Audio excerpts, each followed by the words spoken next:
구약 성경에 보면 전쟁의 이야기가 참 많이 등장하지요. 어, 이것은 성도들이 매일 경험하게 되는 우리 영적 싸움과 우리 경건의 전쟁에 대한 모습을 잘 보여주는 모습입니다. 그러니까 우리가 잘 모르잖아요.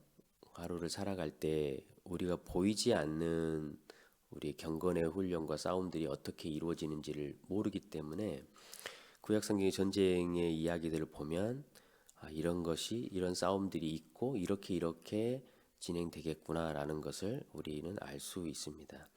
오늘 본문에도 보면 전쟁이 참 쉽죠. 금방 뭐 탁 이 방법을 제시를 탁 하니까 이걸 딱 행해서 딱 이기는 거예요. 얼마나 좋을까요? 오늘도 여러분 직장에 나가시고 가정이나 혹은 우리 교회에서도 하나님이 이런 문제가 있고 어려움이 있을 때, 야, 이렇게 하는 거야. 탁 가르쳐 주시면 그대로 듣고 딱 행하면 전쟁이 끝나고 얼마나 좋겠습니까? 근데 여러분, 지금도 이렇게 오늘 본문에 등장하는 것처럼 하나님이 하실 수 있으실까? 과연 지금 우리에게도 이렇게 하고 계시는 걸까라는 이제 고민이 좀 많이 들어요. 우리는 그렇다면 하나님께서 말씀하시는 음성을 어떻게 듣고 분별해낼 수 있을 것인가? 그래서 우리가 마음을 잘 지키고 영적인 샬롬을 유지하고 그 안에서 승리할 수 있을까? 오늘 그 이야기를 잠시 좀 들어보도록 하겠습니다. 오늘 본문에 등장하는 전투 내용에서요, 핵심은 단순히 전쟁에서 이겼다라는 내용 이상의 이야기가 있어요. 13장 내용을 쭉 읽어보면 거기 13장 3절에 이런 이야기가 있어요. 사울 때에는 우리가 궤 앞에서 묻지 아니하였느니라라고 되어 있어요. 어, 다시 말하면 하나님께서 응답을 안 하시거나 하나님이 저와 여러분의 우리의 삶에 무관심하신 것이 아니에요. 우리가 묻지를 않는 거예요. 그러니까 오늘 이야기를 하고 싶으신 것은 우리가 묻지 않았다라는 거예요. 그러니까 하나님은 반드시 말씀하시는 분이세요. 그분은 살아계시고 그분은 인격적이신 분이시기 때문에 말씀하심으로 그의 일과 다스림을 해 나가셔요. 누구에게 하시겠어요? 항상 말씀드리지만 우리 성도들밖에 없어요. 하나님의 말씀을 들을 수 있는 사람들이. 어, 다윗은 전투의 전문가였어요. 얼마나 많은 전투를 했고 그 전투에서 이겼습니까? 지금 블레셋과 이스라엘의 싸움이 어떤 전황인지 다윗은 너무나 잘 알아요. 자신들의 상황이 불리하다라는 것을 잘 알고 있어요. 당시에 블레셋은 철기 문화였어요. 그러나 이스라엘 백성들은 무기를 만드는 사람도 없었고 이제 겨우 청동기 문화에 있었어요. 블레셋이 이 그 무기를 만드는 사람들을 통제해 가지고 이스라엘 사람들이 블레셋에 가서 자기들의 농기구도 때리고 만들고 이렇게 하는 상황이었잖아요. 전쟁을 치를 수 없어요, 두 나라는. 그리고 오늘 보면 블레셋이 이미 높은 골짜기 쪽에 고지대에 자리를 잡고 있어요. 굉장히 이제 숫자도 많고요. 이스라엘 백성들은 저지대에서 숫자도 적고 무기도 마땅치 않은 상태인 거죠. 유일하게 전쟁에 이길 수 있는 방법은 다윗이 전문가로서 고민을 해보면 딱 한 가지 방법밖에 없어요. 기습을 하는 거야. 올라가 가지고. 당연한 일이거든요, 이게. 근데도 다윗은 오늘 본문에 보면 1차로 싸움을 할 때 하나님께 물어봐요. 누구나 다 알만한 전쟁의 전술이지만 자기가 하나님께 물어서 확인을 받아요. 그러자 하나님께서 이제 응답을 주시는 거죠. 그때 당시에는 이제 이게 제비뽑기로 응답을 이 첫 번째 전쟁 때 한 거잖아요. 제사장의 판결 흉패가 있어요. 우리 이제 제사장 복색을 알면 아실 텐데 그 안에 주머니가 있거든요. 그 주머니 안에 보면 이런 돌 같은 게 두 개가 있어요. 그거를 우림과 둠밈이라고 불러요. 그래서 이제 하나님께 이렇게 질문을 하면 제사장이 기도하고 넣어가지고 꺼내면 예스와 노가 딱 나와요. 제비뽑기 하는 거거든요. 이렇게 첫 번째 해서 제비뽑기로 승리를 해요. 지금은 근데 사실 여러분 그렇게 할 수가 없어요. 계시의 시대가 끝났기 때문에 지금 하나님께 여러분 혹시나 하나님 우리 아이를 이 학교로 보내야 합니까? 이 학교를 보내야 합니까? 해가지고 탁 던져가지고 제비 뽑듯이 이렇게 하는 것은 하나님의 뜻이 아니에요. 그렇다면 문제는 이제 우리가 어떻게 하나님의 음성과 마음들을 분별하고 길을 잡을 수 있겠느냐라는 거거든요. 이제 그 내용이 두 번째 전투에 등장을 해요. 두 번째도 똑같은 상황인데요. 이제 제비뽑기처럼 예스와 노로 하나님이 대답하지 않으시잖아요. 뒤로 뽕나무 숲을 사이로 올라가서 매복해 있다가 기습을 해라. 근데 그 신호가 뽕나무 숲 꼭대기에서 사람 발자국 소리 같은 게 나거든. 그게 내 신호로 알고 너가 공격을 해라. 라고 말씀을 하셨어요. 여러분 이제 과거 이런 이야기가 있었어요. 여러분 혹시 들어보셨는지 모르겠지만 대학생들을 훈련하는 선교 단체에서 이제 단기 선교 같은 거 가잖아요.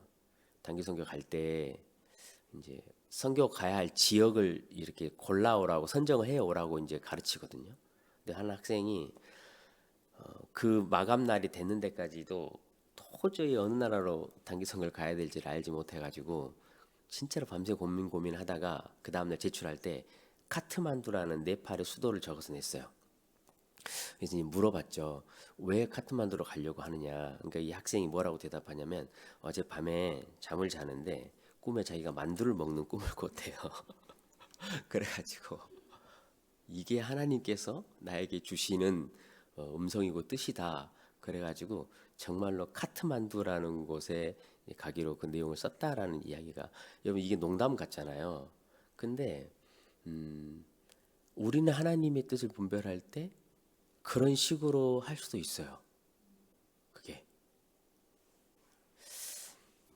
오늘 본문에 보면 이제 다윗이 어떻게 뜻을 분별하냐면요. 이런 거예요. 다윗이 전쟁의 상황을 너무나 잘 알고 있었죠. 자기가 처해 있는 상황이니까 전문가니까.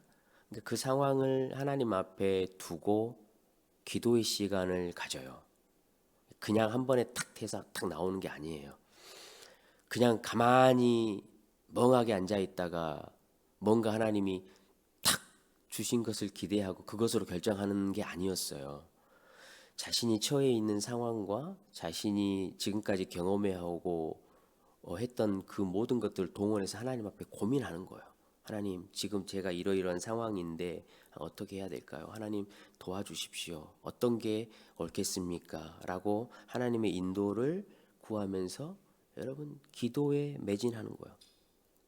그 기도를 하는데 다윗이 포함했던 아주 중요한 핵심의 기도가 있어요. 17절 마지막 끝날 때 보면요. 하나님이 다윗의 이름을 높여주셔요. 근데 하나님이 다윗의 이름을 높이신 것은 여러분 우리는 항상 반대로 생각해야 돼요. 하나님의 영광이 나타나셨다라는 거예요. 우리의 이름을 높이시게 하기 위해서 그런 게 아니에요. 하나님의 영광이 나타났다라는 의미예요. 마지막 17절은. 다윗이 지금 처해 있는 상황에서 하나님의 뜻을 구하며 기도할 때 핵심이 하나님 어떻게 하면 하나님이 영광을 받으시겠습니까? 라는 기도였다라는 거예요. 다윗이 그렇게 기도를 하면서요. 무엇을 생각하고 묵상을 했냐면 자신이 15년 동안 도망자의 생활을 하면서 경험했던 하나님을 묵상한 거예요. 하나님이 자기에게 행하셨던 그 일들, 약속하셨던 것들을 어떻게 이루셨는지, 하나님의 성품이 그래서 어떠신 분이었는지, 그런 하나님과의 가졌던 관계들과 친밀함을 깊이 기억하고 묵상했어요. 다윗이 과거에 아둘람에 있었을 때, 엔게디라는 곳에 있었을 때, 여러분 성경을 쭉 읽어보시면 그때도 하나님이 너 진격하지 말고 우회로 돌아가서 숨어 있다가 공격해라 라고 하셨던 사건들이 너무나 많이 있었어요. 바란 광야에 있을 때 나발이라는 사건이 있었을 때도 하나님이 이렇게 말씀하셨어요. 너가 먼저 하지 말고 내가 먼저 싸울 테니까 기다려 라고 하셨던 적이 있었어요. 다윗이 지금까지 하나님과 15년간을 쭉 길게 살아오면서 자신이 어떠한 상황에 처해 있을 때 그 상황이 변해가는 것을 보면서 그것을 이해하고 해석했던 경험들이 너무나 많았어요. 아, 이게 하나님이 나에게 주시는 신호이구나라는 것을 해석하고 알 수 있었던 경험이 너무나 많이 있었어요. 다윗은 지금 전쟁의 상황에 있잖아요. 이 상황에서 하나님 앞에 하나님의 인도하심을 구하고 기도할 때요, 하나님이 다윗에게 먼저 마음을 주신 거예요. 감동을 주신 거예요. 다윗이 하나님의 마음을 찾고 하나님의 뜻이 어디 있는지를 기도할 때 하나님은 다윗 안에 감동을 주시고 믿음을 주시고 그 일들을 행할 수 있는 확신을 주신 거예요. 그래서 고민하는 과정 가운데 그 방법이 하나님께서 주신 것이라는 믿음 때문에 그 확신을 가지고 싸움에 나갈 수 있었던 것이죠. 여러분, 우리도 이와 같이 동일하게 하나님의 음성과 뜻을 분별합니다. 핵심은 그래서 하나님이 저와 여러분에게 지금까지 행해 오셨던 것들이 어떤 일인지, 그리고 하나님의 성품이 어떤 성품이신지, 하나님이 행하심이 어떤 것인지, 그 하나님의 마음을 아는 것이 가장 중요해요. 어떻게 하나님의 마음을 우리가 알 수 있습니까? 여러분, 유일한 방법은 바로 성경이에요. 이곳에 하나님의 마음과 하나님의 뜻이 다 기록되어 있어요. 하나님의 성품이 다 나와 있어요. 이 성경에는 하나님이 온 인류와 온 인류의 모든 인생의 생각과 환경과 방법과 결과로 다스렸던 모든 것이 여기에 다 들어 있어요.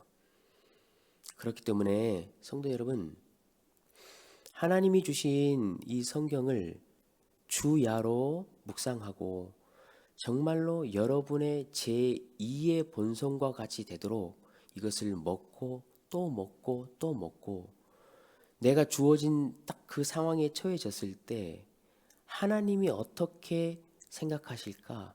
하나님의 마음은 어떤 것일까? 라는 것을 내가 본성적으로 알 수 있도록 우리는 하나님의 말씀을 가까이 해야 하는 거야. 오늘 여러분 삶의 결정을 해야 할 일이 많이 있으실 거예요. 어려움이 처해 있는 일도 있으실 거예요. 성도 여러분, 하나님의 도우심을 구하고 하나님의 영광이 나타나기를 간절히 하나님 앞에 기도하십시오. 그리고 하나님이 어떻게 인도하실지를 기대하면서 하나님의 뜻을 구하시는 하루 되시기를 주님의 이름으로 간절히 축원합니다. 여러분, 우리가 하나님이 어떠신 분인지만 1차적으로 잘 분별해도 우리 삶 가운데 가지치기 되는 일들이 너무나 많이 있어요. 고민하지 않아도 될 일들이 수십 가지가 있어요. 근데 우리는 하나님의 마음과 뜻을 잘 모르기 때문에 고민하고 있는 헛된 고민들이 우리 삶 하루하루에 너무나 많이 있다는 거예요. 그래서 가장 하나님의 음성을 듣는 핵심은요, 하나님이 어떤 마음과 어떤 성품과 어떤 뜻을 계획을 가지고 계시는지를 아는 거예요. 그것을 알아갈 때 우리에게, 여러분 많이 배우셨죠? 마음에 평안을 주셔요. 우리에게 말씀을 해주셔요. 그리고 가장 중요한 건 이거예요, 여러분. 확신이라는 게 들어요. 왜냐니까 하나님이 주시는 말씀은 다른 여타의 조언이나 다른 사람들의 말과 무게가 완전히 달라요. 그래서 내가 하나님의 뜻을 구하고 기도할 때 하나님이 이러이러한 마음을 주시잖아요. 그러면 그 무게가 엄청나요. 그 무게가 엄청나다라는 의미는 무엇이냐면 내가 그대로 행할 힘과 확신이 생겨요, 이 안에. 그렇게 분별해 나가는 거예요. 그랬을 때 내 주변에 일어나고 있는 상황과 현상들을 분별할 수 있는 눈이 생겨요. 뽕나무 꼭대기에 사람이 걷는 발소리가 나가도 공격하라 그랬잖아요. 블레셋 사람들에게는요, 이것이 그렇게 들리지 않았어요. 그날 블레셋 사람들은 이렇게 말했어요.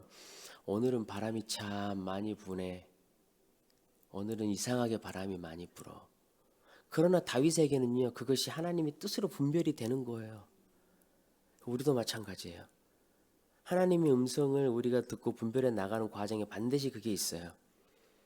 사람들은 그것을 봤을 때 그냥 이것이 우연이지라고 생각하지만 하나님의 뜻을 따르고 분별하는 그 성도들의 기도 안에는요, 그 상황을 해석할 수 있는 힘이 있어요. 이렇게 여러분 분별해 나가는 거예요. 성도 여러분, 하나님은 반드시 말씀하십니다. 오늘도 저와 여러분의 삶 가운데 하나님께서 결정하고 인도하고 해 나가실 줄로 믿습니다. 부르신 그 자리에서 영적으로 오늘 하루도 승리하시기를 주님의 이름으로 간절히 축원합니다.